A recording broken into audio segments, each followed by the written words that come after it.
नमस्कार, news portal tooth wing पर आपका स्वागत है।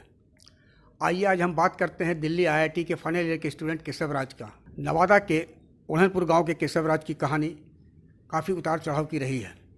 केशव राज के पिता का निधन तब हो गया जब वे 8वीं कक्षा के छात्र थे। केशव राज की पढ़ाई आगे कैसे हो, क्योंकि केशव राज की आर्थिक स्थिति केशव की आगे की पढ़ाई के लिए बाधक बनी हुई थी। ऐसे में केशव की दीदी रश्मि सामने आई।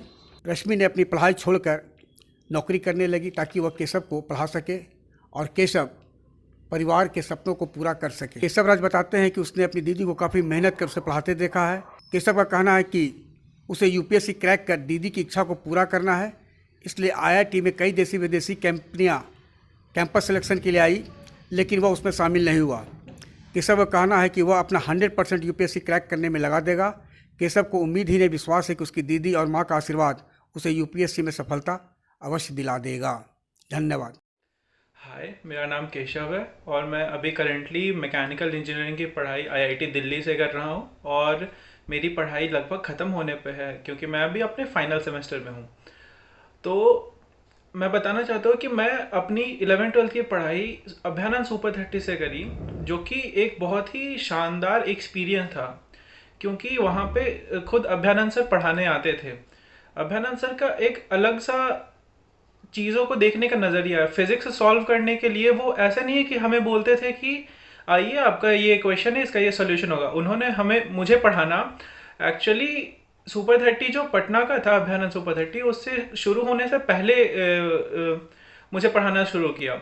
वो मुझे अपने घर पे बुलाते थे और मुझे उनके घर का वो वातावरण जो वो बागीचे में बैठ के पढ़ाते थे वो अभी भी याद है और वो काफ़ी अच्छा वातावरण था और वहाँ पे बैठ के पढ़ने में उनसे काफ़ी मज़ा आता था क्योंकि वो कठिन से कठिन चीज़ों को एकदम सरल बना के बता देते थे। जैसे कि एक रोटेशन का क्वेश्चन जिससे देख के लोगों को डर लगता था, बहुत ही टफ कहते हैं लोग उसे, और उस पूरे चैप्टर को उन्होंने केवल 15 मिनट में पढ़ा दिया। और ऐसा नहीं कि उनके पढ़ाने के बाद क्वेश्चंस बनते नहीं थे, क्वेश्चन सारे बनते थे। वो बस कोर कॉन्सेप्ट समझाते थे और वो बहुत ही अच्छे तरीके से समझाते थे, जिस तरीके से कोई नहीं समझाता था। तो ये उनकी एक खासियत थी कि वो कठिन से कठिन चीज़ों को भी सरल भाषा में एकदम समझा देते हैं। और तो और उनका एक और एग्जाम्पल है डॉपलर इफेक्ट, जो कि बहुत ही अच्छे से उन्होंने समझाया। कुछ गेंदों का एग्जाम्पल देके जिन्होंने उनसे पढ़ा होगा वो ये बात रिलेट कर पाएंगे।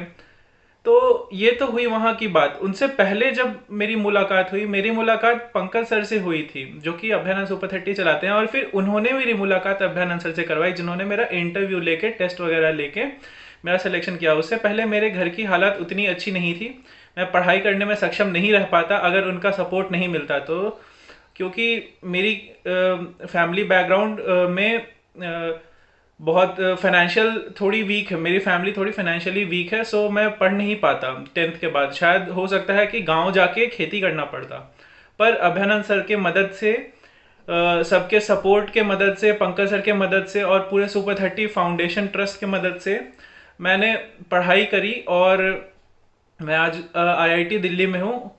और सब all thanks to Abhyanand sir and Pankaj sir and all the staff of super 30। Thank you so much for those 2 years, they are really precious.